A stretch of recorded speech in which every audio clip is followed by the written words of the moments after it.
Hello friends, last lecture में हमने जैसे पढ़ा कि चैप्टर 1 का हमने परिचय किया। उसमें रासायनिक अभिक्रिया क्या है, रासायनिक समीकरण क्या है, शब्द समीकरण क्या है। फिर हमने ये देखा कि उसके रासायनिक अभिक्रिया के प्रकार क्या है।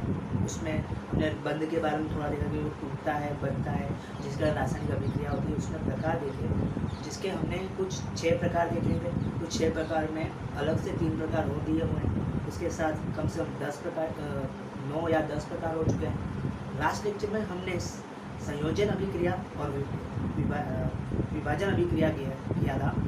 आज के लेक्चर में हम उसके आगे की अभिक्रिया विस्थापन अभिक्रिया करेंगे। ओके, विस्थापन अभिक्रिया नाम से पता चलता है विस्थापित होना। विस्थापित होने का मतलब होता है कि एक तत्व या कोई एक वस्तु किसी और वस्तु को क्या करती है, उसकी जगह ले लेती है। इसका मतलब हम आज विस्थापन अभिक्रिया के मतलब पढ़ेंगे। तो उसमें हम देखेंगे कि एक तत्व दूसरे तत्व की क्या कर रहा है, जगह ले रहा है। ओके, और आप में से किसी ने अगर सब्सक्राइब ना किया हो तो सब्सक्राइब कर लेना, पसंद आए तो लाइक कर लेना और ज़्यादा से ज़्यादा शेयर करना। ठीक है, आज का हमारा जो टॉपिक है वो है विस्थापन अभिक्रिया। ठीक है, विस्थापन अभिक्रिया जिसे इंग्लिश में डिस्प्लेसमेंट रिएक्शन भी कहते हैं। जिस अभिक्रिया में अभिकारक में रहे हुए अभिकारक से उत्पाद में बदलने के लिए तत्व और आयनों का स्थानांतरण होता है। स्थानांतरण मतलब एक दूसरे की जगह लेते हो, एक जगह की एक दूसरे की जगह बदल लेते हो। ऐसी अभिक्रिया को कहते हैं विस्थापन अभिक्रिया। ठीक है, विस्थापन अभिक्रिया कहते हैं। अब विस्थापन अभिक्रिया में हम 2 प्रकार और देख सकते हैं, जिसमें हम पहला प्रकार देख सकते हैं कि एकल विस्थापन, दूसरा प्रकार है द्विविस्थापन। अब हमारी एनसीईआरटी की बुक में एकल विस्थापन को विस्थापन में समझा दिया और द्विविस्थापन अलग से समझाया। तो हम यहाँ इसके प्रकार के तौर पे एकल विस्थापन और द्विविस्थापन पढ़ेंगे। ठीक है, एकल विस्थापन अर्थात वह अभिक्रिया जिसमें एक अधिक सक्रिय वाला एक अधिक सक्रिय तत्व किसी कम सक्रिय तत्व को क्या करता है, स्थानांतरण करता है, उसकी जगह रिप्लेसमेंट करता है। ऐसी अभिक्रिया को कहते हैं एकल विस्थापन। एकल विस्थापन इसलिए भी कहते हैं क्योंकि इसमें एक क्या होता है, यौगिक होता है, दूसरा एक तत्व होता है। जो तत्व हम मिलाते हैं वो तत्व अधिक सक्रिय होता है, और जो यौगिक होता है उसमें जो तत्व होता है वो कम सक्रिय होता है। अब सक्रियता का मतलब क्या होता है? सक्रियता का मतलब होता है उसकी प्रक्रिया करने की दर ज़्यादा है कि कम है। तो जो तत्व हम एकल विस्थापन में मिलाएंगे किसी यौगिक में, मतलब यौगिक होगा उसका विलयन बनाएंगे, उस विलयन में हम जो तत्व मिलाएंगे वो तत्व यौगिक में रहे हुए उस तत्व के जो तत्व यौगिक में आया होगा उससे अधिक सक्रिय होगा, उससे अधिक सक्रिय होगा। ठीक है, तो जैसे हम यहाँ देख रहे हैं कि कॉपर सल्फेट CuSO4 मतलब कॉपर सल्फेट में हम जिंक की छड़ ना, जिंक का सॉलिड कोई भी ठोस पदार्थ अंदर जिंक ठोस डाल दे या जिंक की छड़ लगा दे तो उसमें क्या होगा, इसमें जिंक ये अधिक सक्रिय तत्व है और इस कॉपर सल्फेट में जो कॉपर है वो कम सक्रिय है। तो जिंक कॉपर सल्फेट की जगह पे आ जाएगा और कॉपर सल्फेट विलयन से बाहर चला जाएगा, जिससे क्या होगा, कॉपर सल्फेट की जगह हमें आगे चलकर क्या दिखता है, जिंक सल्फेट और कॉपर बाहर दिखता है सॉलिड फॉर्म में, ठोस स्वरूप में। तो हमें कैसे पता चलेगा कि ये कॉपर का विस्थापन हुआ? तो कॉपर के जितने भी यौगिक होते हैं, ठीक है, कॉपर के जितने भी यौगिक होते हैं उन सभी यौगिकों का विलयन नीले रंग का होता है, चाहे वो कॉपर सल्फेट हो, ठीक, कॉपर सल्फेट अर्थात CuSO4 या कॉपर क्लोराइड CuCl2। ओके, अब कॉपर इसको क्यूप्रिक क्लोराइड भी कह सकते हैं और बाद में आता है क्यूपर ना, क्यूपर क्लोराइड मतलब Cu2Cl2। इन सभी के विलयन नीले रंग के होते हैं, मतलब कॉपर का जो भी विलयन होगा, जो भी यौगिक का विलयन होगा नीले रंग का होता है। वही जिंक का जो भी विलयन होगा जैसे कि ZnSO4 ZnCl2, ओके, ये जितने भी इसके यौगिक के विलयन होते हैं वो रंगहीन होते हैं। ठीक है, रंगहीन का मतलब कोई कलर नहीं, सफ़ेद कहेंगे तो इसका मतलब होता है वो दूधिया रंग हो जाएगा, पर यहाँ रंगहीन का मतलब पानी जैसा, पानी रंगहीन होता है। तो हमारा विलयन नीले रंग से क्या हो जाएगा, रंगहीन हो जाएगा। ठीक है, जिससे हम कह सकते हैं कॉपर की तुलना में जिंक ज़्यादा सक्रिय है।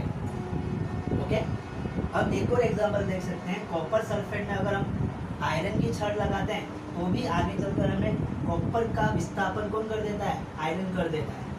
मतलब कॉपर की जगह पे आयरन आ जाता है और कॉपर विलयन से बाहर निकल जाता है, जिससे हमें क्या मिलेगा, फेरिक सल्फेट या आयरन सल्फेट और सॉलिड फॉर्म में कॉपर मिलेगा। इससे हम यहाँ भी कह सकते हैं कि कॉपर कम सक्रिय है Fe से, Fe मतलब आयरन से। ठीक है, अब इसमें भी कैसे पता चलेगा कि अभी विस्थापन हुआ है? तो कॉपर सल्फेट का जो विलयन होता है वो नीले रंग का होता है। ठीक है, वो तो हम समझ लें। Fe के विलयन, Fe का मतलब आयरन का जो विलयन होता है वो हरे रंग का या तो पीले रंग का, हरे या पीले रंग। कई बार वो ग्रीनिश येलो मतलब हरापन रखता हुआ पीले रंग का भी होता है, इसलिए मैंने हल्के हरे पीले रंग का विलयन लिखा है। ठीक है, तो ये जो होता है एकल विस्थापन होता है। एकल विस्थापन पूर्णतः निर्भर करता है सक्रियता श्रेणी पर, इसमें सक्रियता श्रेणी पर। ठीक है, आपको स्क्रीन पर लेफ्ट हैंड साइड आपको दिख रहा होगा कि सक्रियता श्रेणी की हमने एक इमेज रखी होगी, तो उसे ध्यान से देखना। उसमें ऊपर की तरफ अधिक सक्रिय है, जैसे जैसे नीचे जाएंगे वैसे उसको क्या होगा, कम सक्रियता होगी। ठीक है, तो आप उसमें देखेंगे कि कॉपर से ऊपर जिंक और फेरिक दोनों आए होते हैं, इससे कॉपर कम सक्रिय है। ठीक है, अब आगे हमारा जो सेकंड है वो द्विविस्थापन अभिक्रिया। ओके, द्विविस्थापन अभिक्रिया में कम सक्रियता अधिक सक्रियता वाला जो हम समझते हैं उससे अप्लाई कर भी सकते हैं और नहीं भी कर सकते, पर इसमें हम ये कह सकते हैं कि हमारा दोनों यौगिक होंगे। एक यौगिक नहीं होगा, एकल विस्थापन में क्या होता था, एक यौगिक होता था, एक तत्व होता था। वही द्विविस्थापन दोनों ही क्या होंगे, यौगिक होंगे, और दोनों ही यौगिक क्या होंगे, विलयन के स्वरूप में। तो मान लेते हैं कि दो अलग अलग बीकर में हमने दो अलग विलयन लिए हैं, जिसमें एक बीकर में सल्फ्यूरिक एसिड है, एक बीकर में क्या है, सल्फ्यूरिक एसिड है। ठीक है, और दूसरे बीकर में बेरियम क्लोराइड। अब इन दोनों को जब मिलाते हैं तो क्या होता है कि क्लोरीन के साथ बेरियम की जो सक्रियता है उतनी ज़्यादा नहीं, बेरियम के साथ जो क्लोरीन है उसका जो बंध है वो उतना प्रबल नहीं होता जितना क्लोरीन का बंध हाइड्रोजन के साथ होता है। वहीं सल्फेट का जो बंध हाइड्रोजन के साथ होता है उससे ज़्यादा प्रबल बंध किसके साथ वो बनाता है, बेरियम के साथ बनाता है। तो क्या करेंगे कि हाइड्रोजन बेरियम की जगह पे चला जाएगा और बेरियम की जगह हाइड्रोजन की जगह बेरियम आ जाएगा। तो इससे क्या होगा, हमारे विलयन में अभिक्रिया होगी और सल्फ्यूरिक एसिड और बेरियम क्लोराइड जो हमारा अभिकारक था वो आपस में क्या करेंगे, तत्वों का लेन देन करेंगे। आप देख रहे होंगे हाइड्रोजन ये बेरियम की जगह पे आया और बेरियम हाइड्रोजन की जगह पे आया, तो ये आपस में तत्वों की क्या कर रहे हैं, लेन देन कर रहे हैं, जिससे बेरियम क्लोराइड से बेरियम सल्फेट बन गया।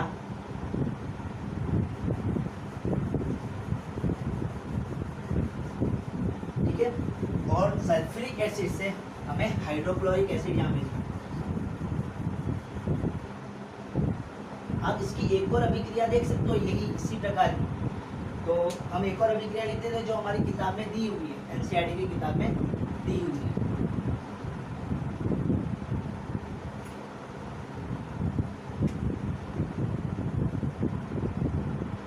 उसमें हमें सोडियम सल्फेट ना, यहाँ सल्फ्यूरिक एसिड दिया था जिसे हम हाइड्रोजन सल्फेट भी कहते हैं, उसकी जगह पे हमें क्या दिया हुआ है, sodium sulphate Na2SO4, sodium sulphate. इसका भी विलयन लिया है हमने,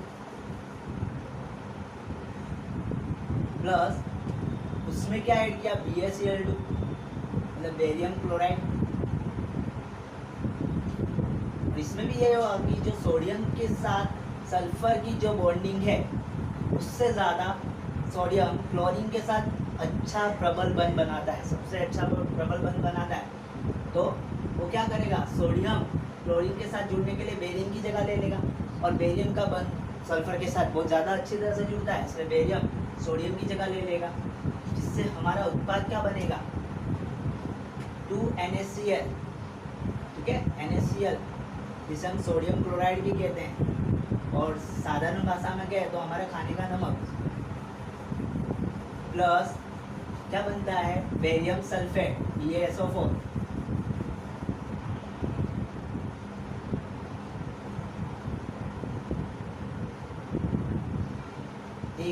अब यहाँ ध्यान रखना, मैंने यहाँ AQ लिखता हूँ, AQ का मतलब होता है एक्वस, मतलब जलीय विलयन की बात करें, जब भी कोई पदार्थ जल में विलय होता है तब उसके नीचे हम AQ लिखते हैं, जिसका मतलब एक्वस मतलब जलीय। ठीक है। और S लिखते हैं उसका मतलब होता है सॉलिड मतलब ठोस, और L लिखा जाए उसका मतलब होता है द्रव, और G लिखा जाए तो गैस। इस चीज़ को थोड़ा ध्यान में रखना। अब हमारा जो द्विविस्थापन है उसी से मिलता जुलता एक और अभिक्रिया होती है जिसे हम कहते हैं अवक्षेपण अभिक्रिया। क्या कहते हैं? अवक्षेपण अभिक्रिया। अब अवक्षेपण अभिक्रिया होता क्या है? तो हमारा जो द्विविस्थापन वही अवक्षेपण अभिक्रिया करता है, परंतु उसमें एक शर्त है कि एक निश्चित मात्रा के पानी में हमारा सोडियम क्लोराइड और बेरियम सल्फेट दोनों ही विलय होते हैं एक निश्चित मात्रा के पानी में। परंतु अगर वो पानी की मात्रा में कमी या ज़्यादा होता है जिसके कारण हमारा जो बेरियम सल्फेट है वो पानी में अविलय हो जाता है, तो जिस भी अभिक्रिया में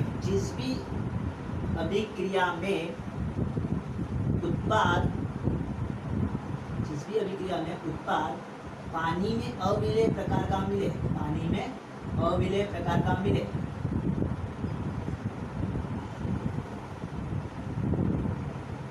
अर्थात उस अभिक्रिया को क्या बोलते हैं? अवक्षेपण अभिक्रिया कहते हैं। अब अवक्षेपण इसलिए कहते हैं क्योंकि जो पानी में अविलय पदार्थ है उसे अवक्षेप कहा जाता है। पानी में जो भी अविलय पदार्थ मिलता है हमें अभिक्रिया में उसे अवक्षेप कहा जाता है। तो पानी में अविलय पदार्थ जो होता है वो पानी में अवक्षेपण बनाता है।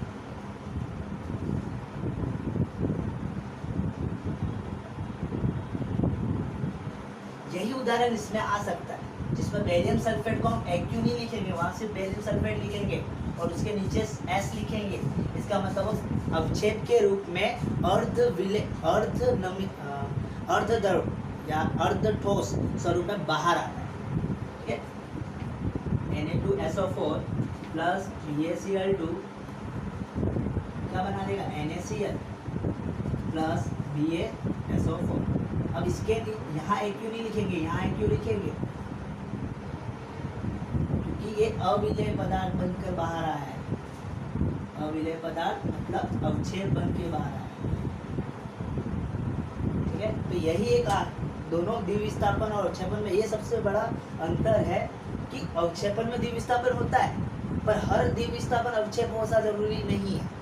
ठीक है, जैसे कि किसी हमारा दूध है उसमें अगर हम एसिड मिला देते हैं या थोड़ा भी एसिडिक कोई भी वस्तु गिर जाती है एसिड वाली तो दूध फट जाता है, तो दूध में से जो गट्ठे उसके बाहर निकलते हैं वो ठोस स्वरूप में बाहर निकलते, वो एक अलग पदार्थ है और अंदर जो पानी से भाग रहे थे तो वो एक अलग पदार्थ है। पानी से भाग में विलय पदार्थ नहीं होंगे और जो ठोस स्वरूप में निकल आए हैं, जो आगे जाकर दही भी बन सकता है, छाछ भी बना सकते हैं उसकी, और उसको अगर हम स्टोर करके रखें और उसमें से सारा पानी निकाले तो पनीर भी बन सकता है, तो वो भी एक अवक्षेपण अभिक्रिया है।